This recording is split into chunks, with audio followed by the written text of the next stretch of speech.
ते होते म्हणून आज आपण इथं स्वतंत्ररित्या उपस्थित राहिलो आहोत.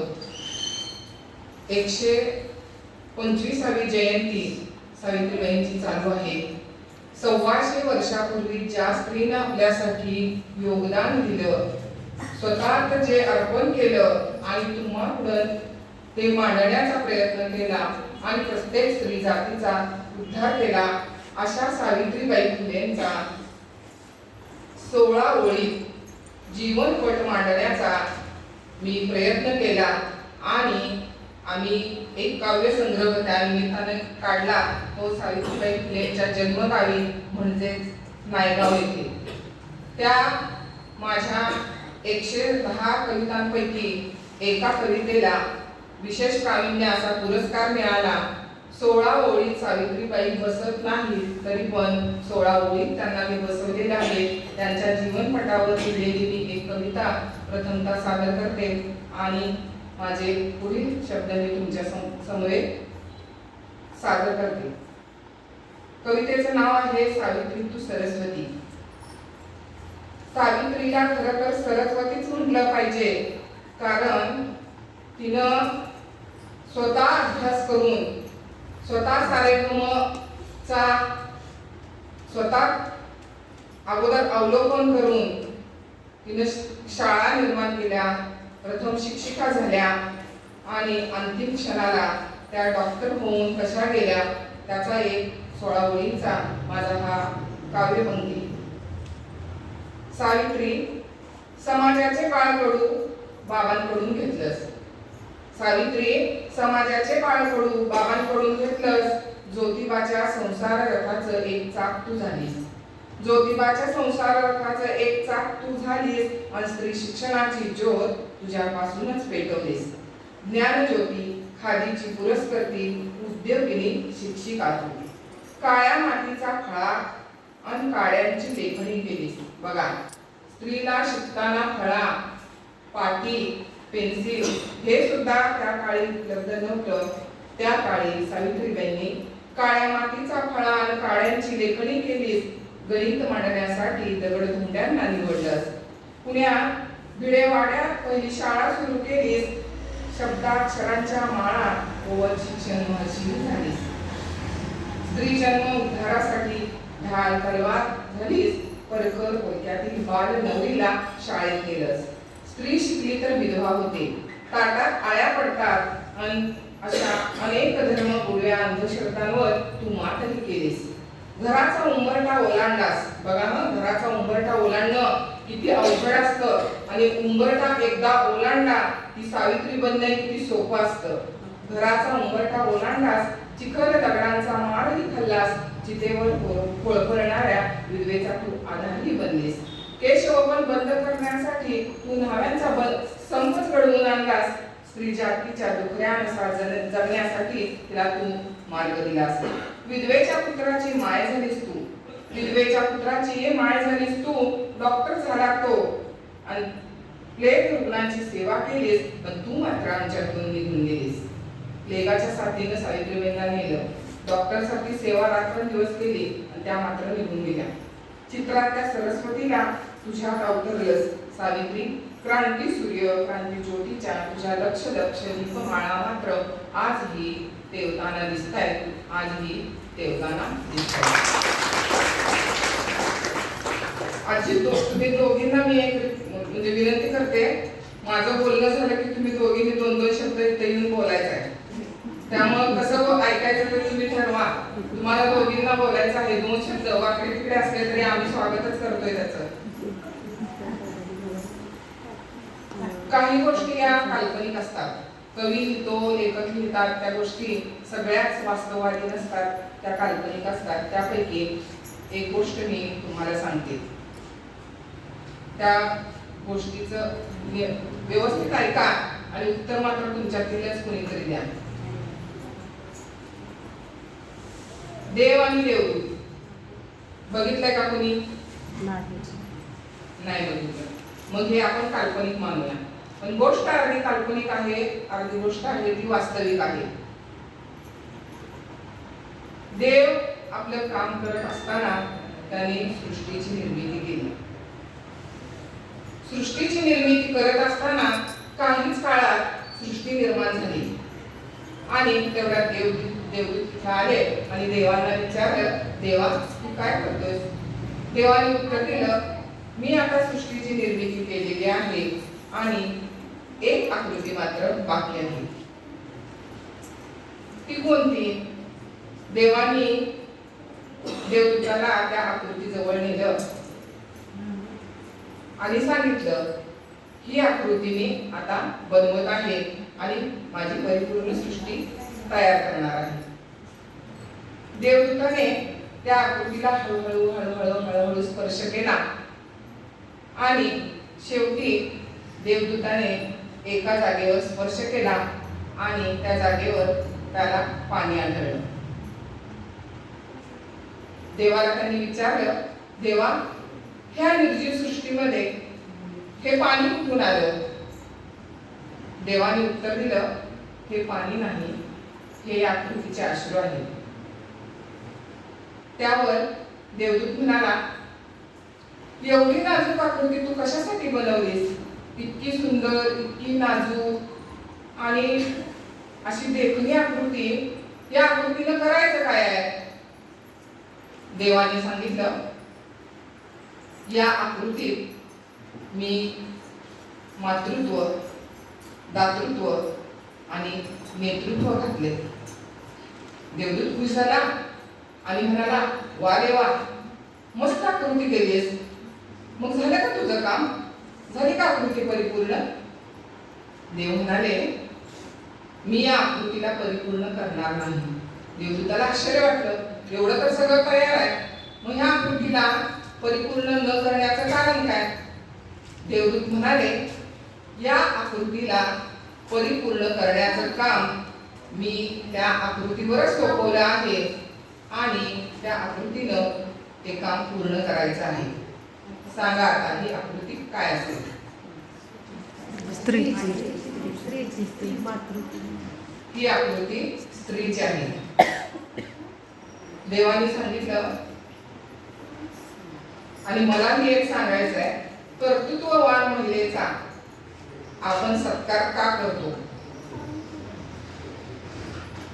झालं, धुणी भांडी झाली, कपडे वाळत घातले, पोराला डबे भरून दिले, पोरं शाळेत गेली, मला जरा असं आजारी वाटतंय, मग मी जरा विश्रांती घेणार, मग मी जरा कुठं तर बाहेर फिरून देणार, मला भाजी आणायची आहे, मला सासू सासऱ्याचं काम करायचं आहे. हे काम झालं की मी परत मोकळी, माझा आनंदाचा क्षण इथून पुढे होते का? असं या कर्तृत्व दिसतंय का होतं? स्त्रीला खरं तर कर्तृत्व दिलेलंच आहे. ते नित्य नियमानं पारंपरिक पिढ्यानपिढ्या आलेले ती करतच आलेली आहे. पण जेव्हा एका वेगळ्या ठिकाणावरती जाते, जेव्हा तिचं स्किल दिसायला लागतं, तेव्हा ते त्याला कर्तृत्व म्हटलं जातं. आपल्या व्यासपीठावर एवढ्या महिला बसलेल्या आहेत आणि खरं तर आनंदाची गोष्ट मला आल्याबरोबरच कळली, ग्रामपंचायतीत स्त्री पुरुष समानता, त्याच्यापेक्षाही स्त्रियांची संख्या जास्त आहे आणि त्याचं नेतृत्व आमच्या वृषालीताई करतात. शिक्षणाची जबाबदारी सांभाळून विद्यार्थ्यांना घडवत असताना त्यांनी ग्रामपंचायतीची जबाबदारी घेतली. त्यांनी थोडा तरी विचार केला असेल की माझं कुटुंब सांभाळून, माझे नातेवाईक सांभाळून, मी एवढ्या विद्यार्थ्यांना सांभाळून शैक्षणिक सेवा करून मला हे काम जमणार आहे. याला म्हणतात कर्तृत्व. मी एक तुमच्यातलंच उदाहरण दिलं. जेव्हा आपण घराचा उंबरठा ओलांडतो, तो उंबरठा 2-3 इंचाचा असतो, पण तो मोठ्या डोंगरा एवढा असतो. हे जेव्हा आपण ओलांडून करतो तेव्हा एक कर्तृत्ववान म्हणून आपल्याला लोक नावाजायला लागतात, एका वेगळ्या दृष्टीने बघायला लागतात. तेव्हा आपलं स्किल बाहेर काढायचं असतं, आपल्याला वेगळ्या पद्धतीने जगायचं असतं. पण आतलं अंतर्मन जर तुम्हाला सांगेल की मला काहीतरी वेगळं करायचं आहे, तर ते कुणाला सांगेल? जिला खरंच मला काहीतरी, मी एक वेगळी आहे, माझ्यात काहीतरी वेगळं पण आहे, ते मला दाखवायचं आहे असं वाटेल. जेव्हा वाटेल तेव्हा आपण वेगळं काहीतरी करू शकतो. नियतीनं स्त्री जातीवर अन्याय केला. देवाने कुठलाही टॅगलाईन लावलेला नव्हता की ही स्त्री आहे, तिला असं वागवा, ही स्त्री आहे, हिला तिला वैधव्य येईल, मग त्या वेळेला तिला असं वागवा, असा कुठलाही देवाने तुम्हाला कल्याण पाठवलेला नाही. तरी सुद्धा आपण रूढी परंपरेला आपणच आत्मसात केले. तुम्ही स्त्री जातीनं की माझ्या जन्मास माझ्या जाती असा असा हा रूढी परंपरेचा पगडा आहे आणि तो मला चालवलाच पाहिजे. परंतु शहरी भागामध्ये आता आपण गेलो तर बऱ्याच गोष्टी ग्रामीण भागापेक्षा शहरी भागामध्ये वेगळ्या दिसतात. त्याचं कारण आहे त्यांनी स्वतःचा शोध लावला की बाई मला हे आवडत नाही, मला नवरा हवा होता, मला कुठं नको होता. माझ्या विधीचं विधान बदललं आणि माझा नवरा जरी गेला तरी मी का जगाला सांगेल तसं वागायचं आहे. मला माझ्या म्हणण्याप्रमाणे वागू दे, मला आत्म जे वाटतंय ते मला वागायचं आहे. मग मला आता एका प्रश्नाचं उत्तर द्या. तुमच्या हातात बांगड्या केव्हापासून आल्या? असं कुठलाय लग्न झालं चला बघा सुद्धा असं कुठल्या का तुम्ही बांगड्या केव्हा घालायला चालू केल्या तुम्ही? मग लहानपणी बांगड्या का घातल्या तुम्ही? का घातल्या लहानपणी बांगड्या? मुलीला तर चांदीची सोन्याची बांगडी पाण्यातच घातली जाते. मग तुम्ही मोठे झाला की आई बांगड्या करायला गेली बांगडेवालीकडं की बांगडेवाली दाखवते छोटासा गाळा. मग तो छोटासा गाळा का तयार केला? बांगड्या कधी घालायला सुरू केलं तुम्ही? का सुरू केलं? लहानपणी बांगड्या घातल्या का सुरू केलं? मुलगी आहे म्हणून नाही, माझी आई घालत्या, माझी आजी घालत्या, माझी काकू घालत्या बांगड्या म्हणून मी बांगड्या घालणार आहे. पुढे जाऊन असा प्रश्न की आपण टिकली केव्हा लावायला चालू केली? लहानपणी चालू केली. माझी आई टिकली लावते, माझी बहीण लावते, काकू लावते, आत्या लावते म्हणून मी टिकली लावते. मग कुणीतरी लिहिलं, कुणीतरी व्हिडिओ फिल्म तयार केली की कपाळ माझं कुंकू त्याच्या नावाचं, हात माझे बांगड्या त्याच्या नावाच्या. कधी प्रश्न पडलाय तुम्हाला की मी हे का करते? काय काय मुलींना टिकलीला लग्न झालेल्या मुलींना आता टिकलीला आवडत नाही. लावली तर रंगीत लावायला आवडते. लाल टिकलीचं डोक्यात भरलं कसं? नवरा गेल्यावर काळीच का लावायची? मग गुजरात मध्ये गेला तर त्यांच्या हातात हिरवा चुडा तुम्हाला कधीच दिसणार नाही. फॉरेनला गेला तर बांगडीच दिसणार नाही. टिकली तर दूर दूरची गोष्ट. मग हे देवानं कुठं सांगितलं होतं? जा बाई पृथ्वीवर सगळे ते काय काय असतील त्या गोष्टी कर, मी बोलेल तेव्हा ये.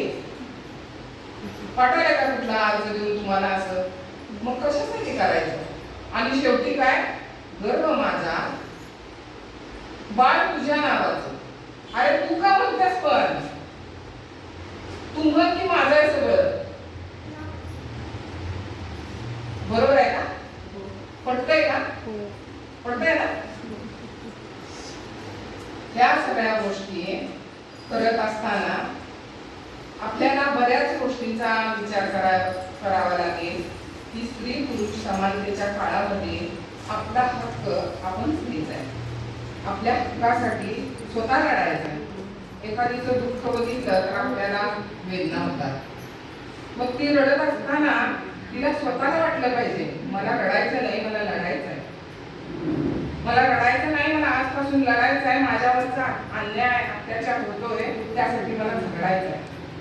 जेव्हा ती स्वतःशी शपथविधी करत तेव्हा ती सक्षमतेनं उभी राहील. त्या ताईंचं खरं उदाहरण खूपच सुंदर आहे आणि तुम्ही एवढे सगळेजण त्यांना सांभाळून येत आहे. खरं तर तुमच्या गावाचाच तो गौरव आहे. असा गौरव करणारी गावं आम्हाला तयार करायची.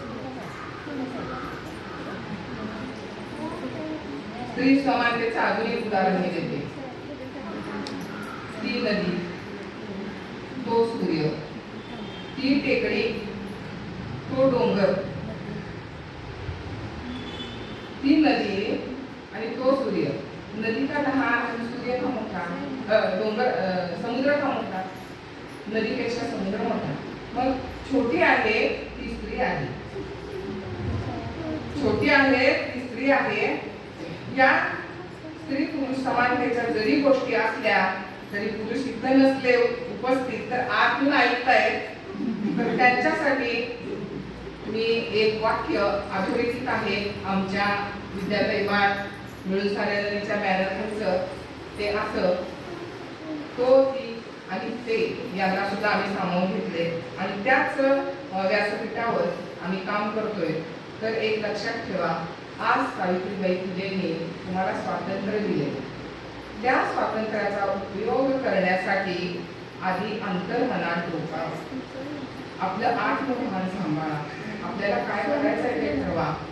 आणि ते करत असताना कधी गर्व, आता मुलींचं लग्नाचा विषय थोडासा मी घेते.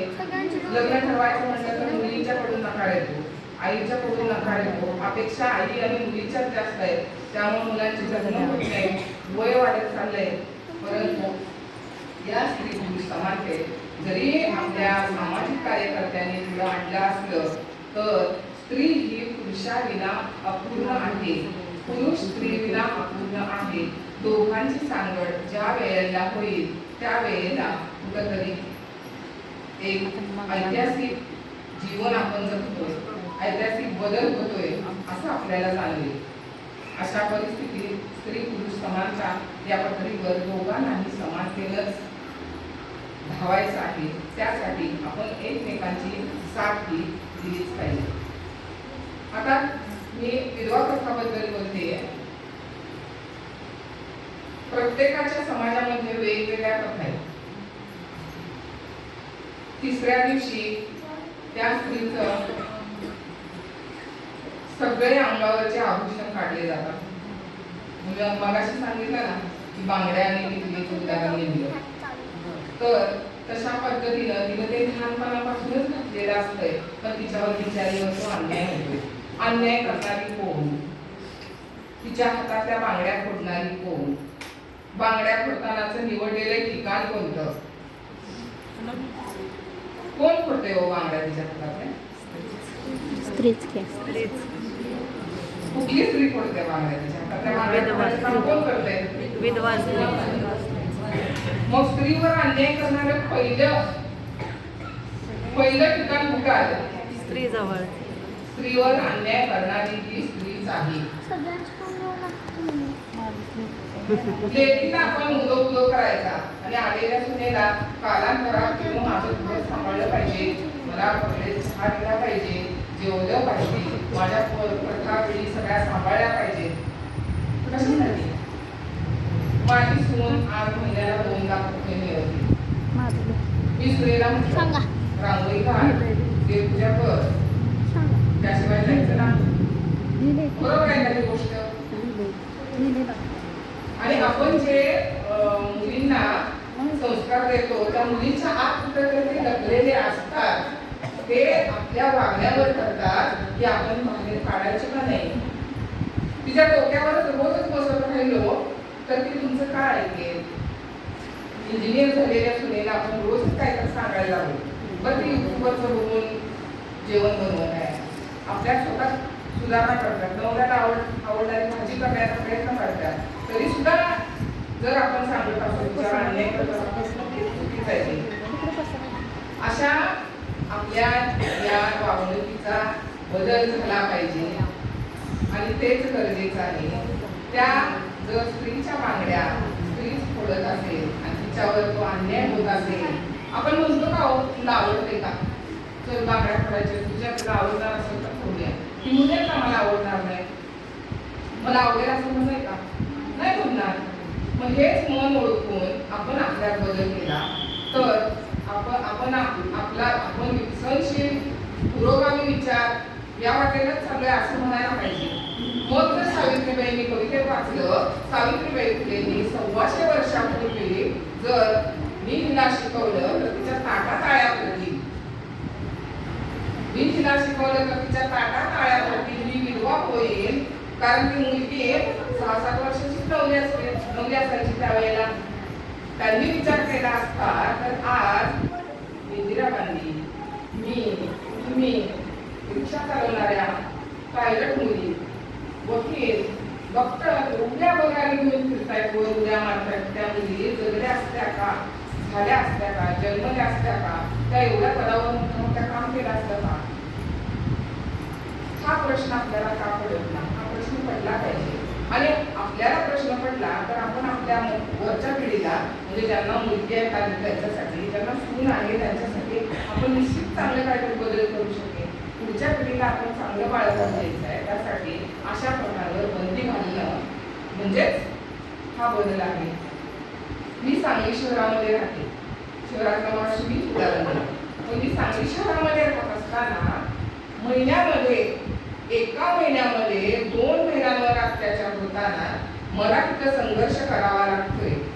मला तिथं संघर्ष करावा लागला की हे काम तुम्ही करायचं नाही. तुम्ही कोण या प्रश्नाचं उत्तर देण्या अगोदर मी पोलीस गाडी बोलवू शकते, तुमच्यावर मी केस दाखल करू शकते. इथपर्यंत मी काम केलं. एका वेळेला माझ्यावर अटॅक सुद्धा होण्याची शक्यता होती, परंतु माझं कुटुंब माझ्या पाठीमागं स्मशानात होतं, माझे पती होते माझ्या पाठीमागं आणि मी पुढे गेले. आणि हे सगळं मी करते की माझ्या सुनेला माहिती होतं. 2 पावलं ती माझ्या पाठीमागं आली. माझं कुटुंब माझ्यासोबत राहिलं. आणि आज मी अभिमानानं सांगेन, अशा कुटुंबाचं खरं तर कुटुंबाला आपल्याला प्रेरित करण्यासारखं आपलं हे वागणं तेवढंच पाहिजे की बाबा हिला कुठेतरी साथ दिली पाहिजे.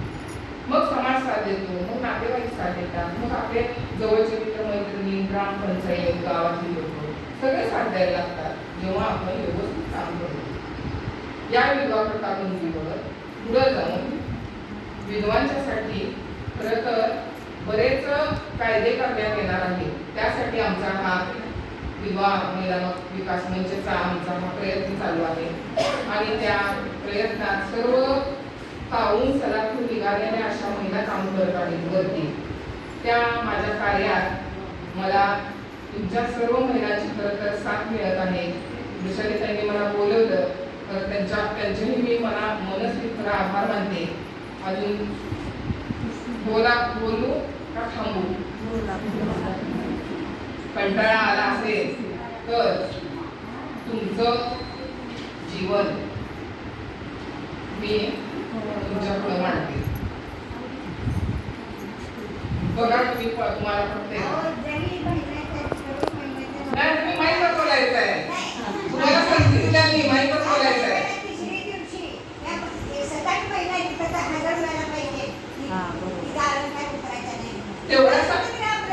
तेवढ्यासाठीच आम्ही तुमच्या ग्रामपंचायतीत आलेलो. तेवढ्यासाठीच तुमच्या ग्रामपंचायतीत आलेला आहे. तुम्ही आता हे माईकवर बोला 5 मिनिटांनी. नाही बोलू दे, सगळ्यांना ऐकू दे, सगळ्यांना ऐकू दे, इथं बोला.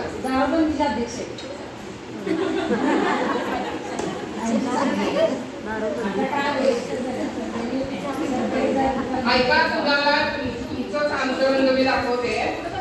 शोध तुझं अंतरंग. रोज एकदा तरी एक नेम कर. रोज एकदा तरी एक नेम कर. अस्तित्वात असणाऱ्या स्वतःवर प्रेम कर. अस्तित्वात असणाऱ्या स्वतःवर प्रेम कर. आरशातल्या तिला एकदा तरी म्हण. आरशातल्या तिला एकदा तरी म्हण, तुझ्यासारखी नाहीच कुणी. उंच उठली झाड किंवा मी ठिंगणी, किती आहेस बघ खरंच देखणी. लाजतेस ग तुझ्याच देहाला, मनाशी एक करार कर. रोज एकदा तरी नेम कर. अस्तित्वात असणाऱ्या स्वतःवर जरा तरी प्रेम कर. का ग कशी जगतेस, कशी वागतेस, केव्हा तरी हसताना खूप सुंदर दिसतेस. म्हणजे तू हस जरा, असं म्हणायचं आहे. जे करायचं होतं ते केलं नाहीस, जे करायचं होतं ते केलं नाहीस आजवर. नव्याने पुन्हा वाटते ते सारं मुद्दाम कर. म्हणते तुला नाही शोभत जर, नव्या सवयींची स्वतःवर खरंच रोज वार कर. रोज एकदा तरी एक नेम कर. अस्तित्वात असणाऱ्या स्वतःवर प्रेम कर. म्हणून ते तुला या वयात तुला किती नटतेस, तुझ्यासाठीच ते सगळे वाण तोडून टाक. एकदा तरी एक स्वतःसाठी बाहेर पड. विचारेपणाचे काट टाकून पुन्हा नव्याने घड. हो, रोज एकदा तरी एक नेम कर. अस्तित्वात जगणाऱ्या तू स्वतःवर प्रेम कर.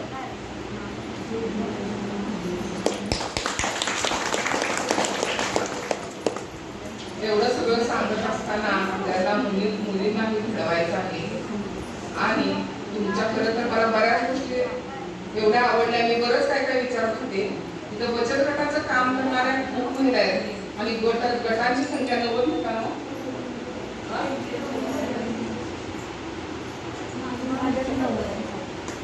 एकूण किती? गावामध्ये बचत गट 90 आणि 64 प्लस 64 इतके जर गट असतील तर तो खरं हा गावच आर्थिक सुबत्तेचा आहे. त्यामुळं गटांची संख्या वाढवून तुम्ही एक प्रोग्राम काहीतरी करा आणि ज्यांना आमच्या यशस्वी सामाजिक अभियानामध्ये सामील व्हायचं आहे त्यांनी यांच्याकडे म्हणजे तुमचे कोण लीडर करणार असतील त्यांच्याकडे नावं द्या. आम्ही कुठलाही प्रोग्राम असला किंवा भिंतळीसारखी जत्रा वगैरे कुठं भरवण्यात येत असेल तर तुम्हाला आम्ही नक्की कळवू आणि तुमचे तिथं आम्ही स्टॉल्स वगैरे लावायला तुम्हाला परवानगी देऊ. नाहीतर